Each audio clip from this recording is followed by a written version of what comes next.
We all fantasize about a European summer, but here's the truth. Most dreams never make it past the dreaming stage. We say next year, when I have more money, when I have more time. But the longer you wait, the heavier the lift. The responsibilities pile up. The window of possibility narrows. And if you wait too long, sure, you might have the money, but will you still have the time, the energy, the health? What we don't always calculate is that the longer we delay, the more expensive our dreams become. Not just in dollars, but in the opportunity cost and the youth. If your dream summer trip is starting to slip to maybe next year, try this exercise from Tim Ferriss. It's called fear setting, and it can be used to help in any decision where fear plays a role. And make sure to stick around for the bonus step at the end that makes this exercise a home run. In 2004, Tim Ferriss was burnt out, overworked, medicated to get through the day, trapped in a business he didn't know how to escape from. He desperately wanted 1 month in London to reset, but the idea filled him with so much anxiety. What if my company collapses? What if I get lonely and depressed? What if I miss a letter from the IRS? Then he found this quote from Seneca: "We suffer more often in imagination than in reality."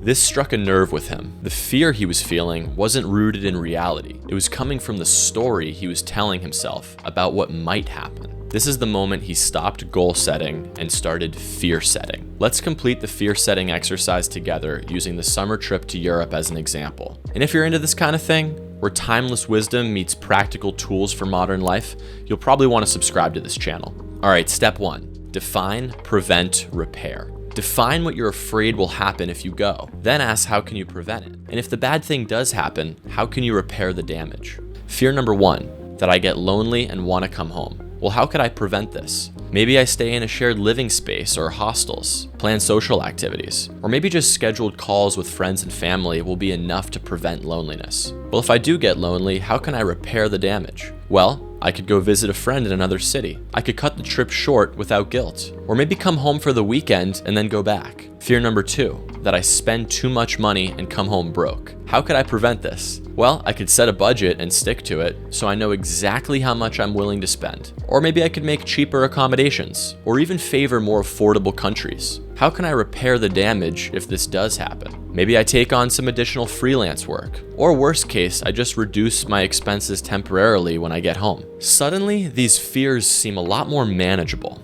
Now, for step 2, list the potential upsides of an attempt. Even if it doesn't go perfectly, what good might come from simply trying? I could create meaningful memories that help me grow into my future self. I might discover more affordable ways to travel that I can implement in the future. Maybe I'll return home with stories I can tell when I'm old and decrepit. You're not trying to convince yourself it'll all be perfect. You're just giving weight to the positive possibilities that occur from simply taking the shot. Now for step 3. The cost of inaction. This step is perhaps the most important. What does your life look like if you don't go? In other words, what is the opportunity cost of not going? 6 months later, no new memories, same routine, few $1,000s richer. 1 year later, feeling the same way, but now you're used to ignoring the dream, making that an ingrained mental choice. 3 years later, new obligations, maybe you've got a mortgage or kids.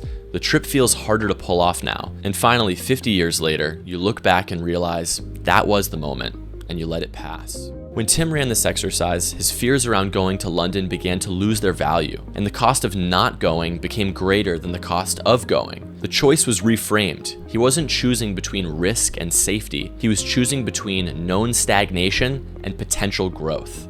Okay, you've made it to the bonus step, which is great news because it means I've probably convinced you to take the trip. If not, hopefully this will tip the scale. At the end of the year, write down your worst fears.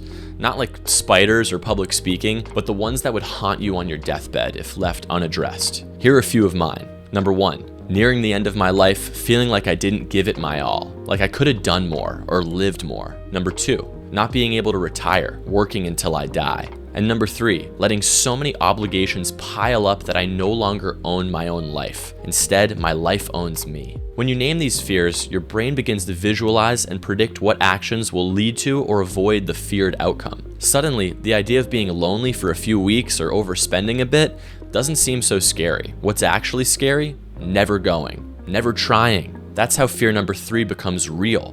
One small deferment at a time, letting caution, guilt, or convenience run my life until one day I realize I've missed it. Fear setting gives you a strategy. Writing down your worst fears gives you a compass. Together, they help you live a life you'll be proud to look back on. Remember that right now, you are the oldest you've ever been and the youngest you'll ever be. And if you want to keep that compass pointed in the right direction, there are a few books that I read annually. They've set the foundation for how I think, how I work, and how I make decisions. One of them is actually authored by Ferriss. I made a short video on this topic, and it's up next.